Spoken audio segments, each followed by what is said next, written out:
Tonight, go outside and find the moon. It will not be hard. The moon is the second brightest object in our sky after the sun. It has been there every night of your life. It was there for every night of every human who ever lived. It was there when the first humans looked up and named the lights in the sky. It was there before there were humans to name anything. Now consider this. The moon was not always there. The moon was created in a catastrophic collision approximately 4.5 billion years ago, when a Mars-sized object known as Theia struck the proto-Earth and shattered both bodies. The debris from that collision coalesced over thousands of years into the satellite we now call the moon.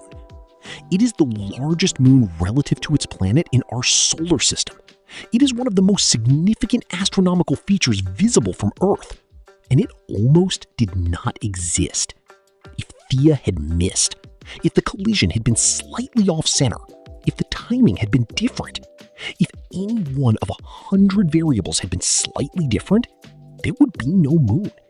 The Earth would still exist, the sun would still rise, but the planet circling that star would be a fundamentally different planet, with a different climate, different geology, different evolutionary trajectory, and almost certainly no intelligent life anywhere on its surface.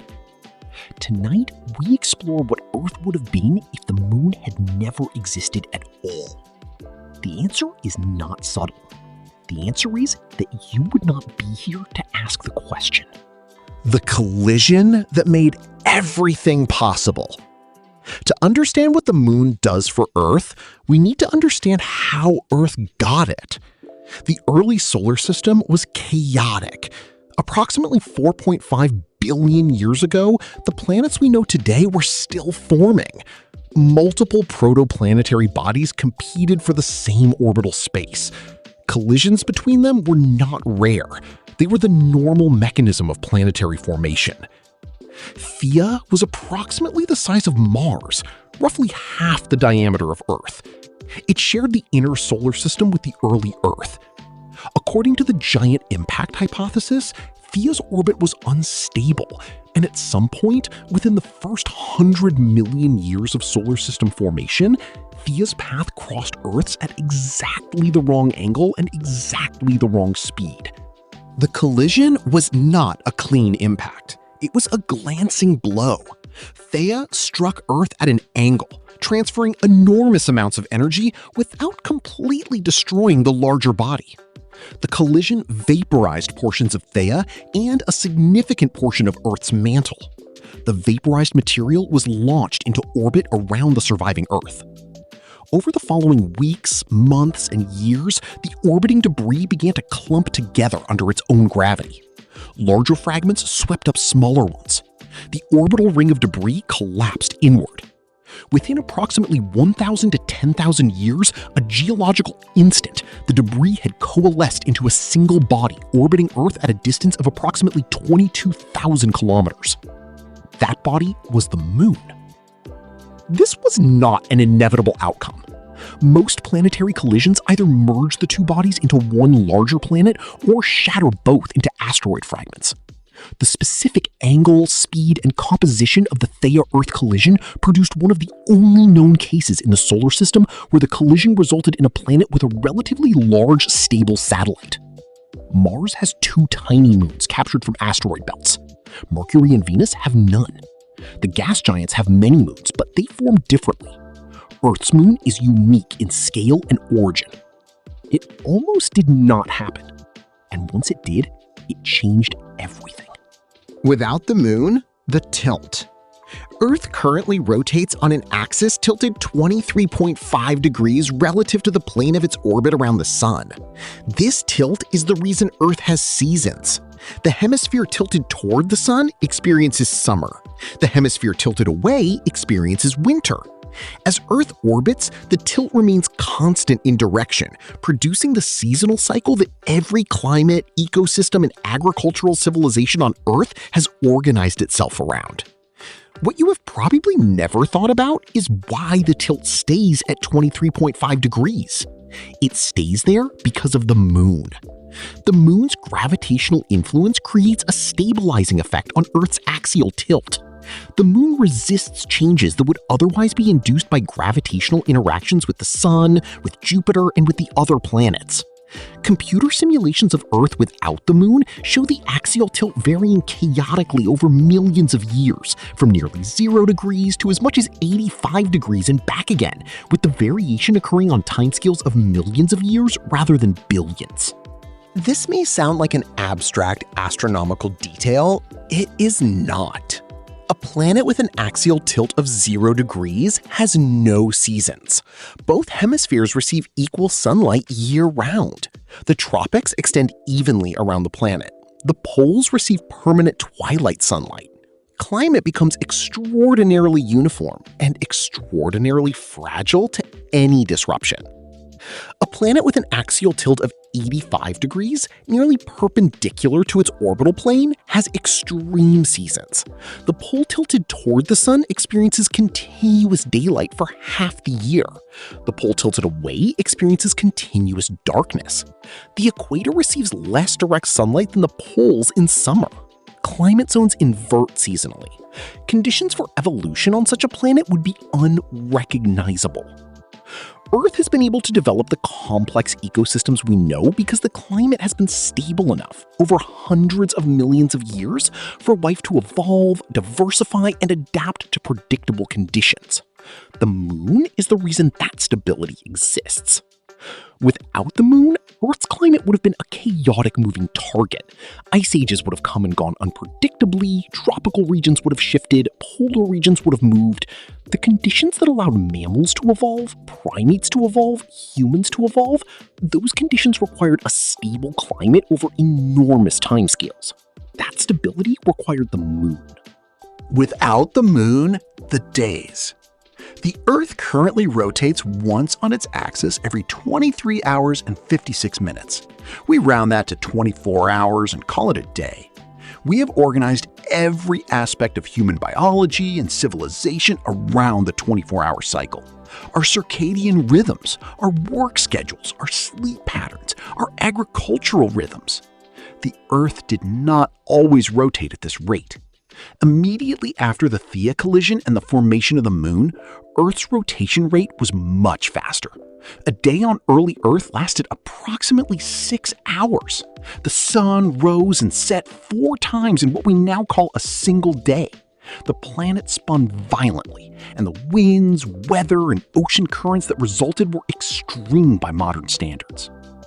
Over the past 4.5 billion years, the moon has been slowing Earth's rotation. The mechanism is called tidal braking. The moon's gravity raises tidal bulges in Earth's oceans. As Earth rotates, the bulges shift position, and the friction between the rotating Earth and the slowly moving tidal bulges transfers rotational energy from Earth to the moon. Earth slows down, the moon, gaining energy, moves slightly farther away. This process is ongoing. Earth is still slowing down at a rate of approximately 2 milliseconds per century. The moon is still moving away at a rate of approximately 3.8 centimeters per year. Over the 4.5 billion years the moon has existed, this process has changed the length of a day from 6 hours to 24 hours. Without the moon, Earth would still be rotating at approximately 6 to 8 hours per day. Atmospheric circulation patterns would be different, winds would be more extreme, storm systems would be more violent, daylight cycles would be too short for many of the biological rhythms that complex organisms depend on. The pace of life, every life, would be fundamentally different. The day you have, the 24-hour cycle you have organized your existence around, is a product of 4.5 billion years of lunar tidal influence on a planet that originally spun much faster. Without the moon, the tides. The sun produces tides on Earth, but the sun is much farther away than the moon, and the gravitational gradient across Earth from the sun is much weaker than the gradient from the moon. Solar tides exist, but they are approximately 40% the strength of lunar tides. This means that without the moon, Earth would still have tides, but much weaker tides. Coastal areas that currently experience tidal ranges of several meters would experience tidal ranges of less than a meter. Intertidal zones, the ecological zones between high tide and low tide that flood and drain twice a day, would be dramatically smaller. Why does this matter? The transition of life from ocean to land approximately 400 million years ago, one of the most consequential evolutionary events in Earth's history, appears to have occurred specifically through intertidal zones. Organisms that lived in the boundary between water and air, that had adapted to repeated cycles of submersion and exposure, were positioned to evolve the adaptations necessary for fully terrestrial life.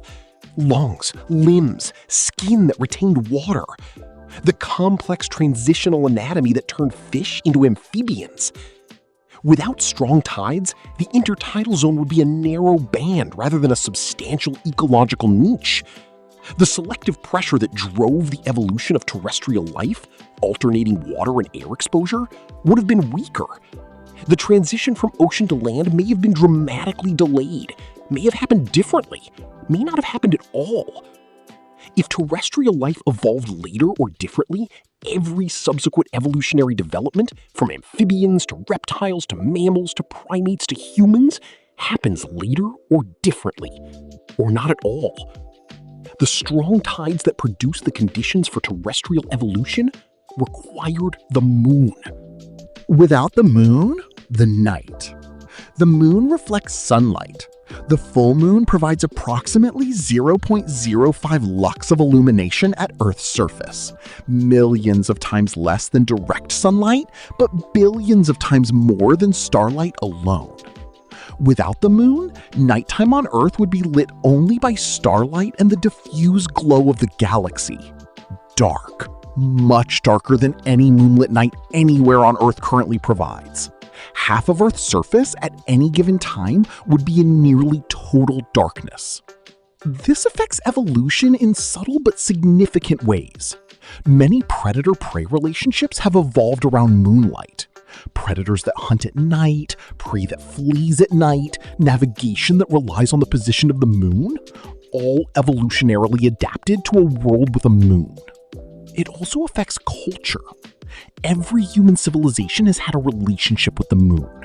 Lunar calendars, religious cycles, agricultural rhythms, mythologies, poetry. The moon has been the primary nighttime celestial object for every culture in human history. A world without it would have a different relationship to night, a different relationship to time, a different relationship to the sky. It is impossible to say exactly what cultures would have developed differently, but the moon has been a presence in every human consciousness that has ever existed. Without it, human consciousness would have developed in a different cosmic context. The moon is still doing it most. Here is the part that surprises people most. The moon's stabilizing influence is not finished. It is ongoing right now as you watch this video. The moon is still slowing Earth's rotation by approximately 2 milliseconds per century. The moon is still stabilizing Earth's axial tilt against gravitational perturbations from other planets. The moon is still creating the tidal forces that sustain intertidal ecosystems.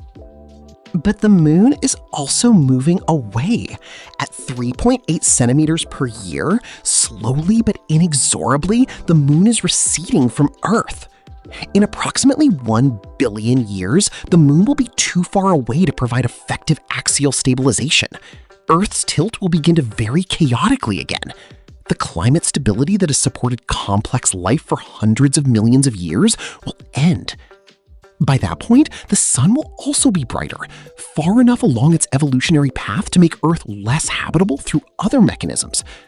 The moon's slow departure is not by itself the end of habitability on Earth, but it is a reminder. The conditions that allowed your evolution were not permanent features of Earth. They were temporary parameters established by a specific collision 4.5 billion years ago, and they are slowly, inexorably changing. We exist in a narrow window of conditions. That window opened with Theia's impact. It will eventually close. The accident that made you? Take a breath. The moon was not designed to make Earth habitable. The moon was not a feature added to support life. The moon was the consequence of a catastrophic collision that, by all reasonable expectations, should have ended any chance of life on the early Earth. Two planets colliding, a Mars-sized object destroyed entirely, a significant fraction of Earth's mantle vaporized and launched into space. That should have been the end of the story. Instead, the debris from that catastrophe became the single most important factor in Earth's long-term habitability. The collision that should have ended Earth produced the satellite that made Earth livable for complex life. The worst thing that ever happened to the proto-Earth turned out to be the necessary condition for everything that came after. This is the pattern of life in the universe. The asteroid that ended the Cretaceous made mammalian radiation possible. The Theia collision that destroyed a planet produced the moon that stabilized Earth's climate. The catastrophic events that should have ended life again and again instead became the necessary conditions for everything that followed. You are not the product of a smooth, optimized process.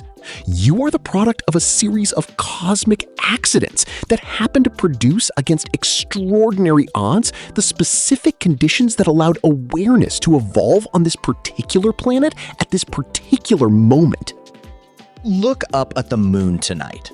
Not because it is beautiful, though it is. Not because it has been there your whole life, though it has. Look up because everything you are exists because of what happened when one planet hit another planet at exactly the wrong angle on exactly the wrong day 4.5 billion years ago. The universe was not building toward you, but somewhere along the way, in the wreckage of an ancient disaster, it made you anyway.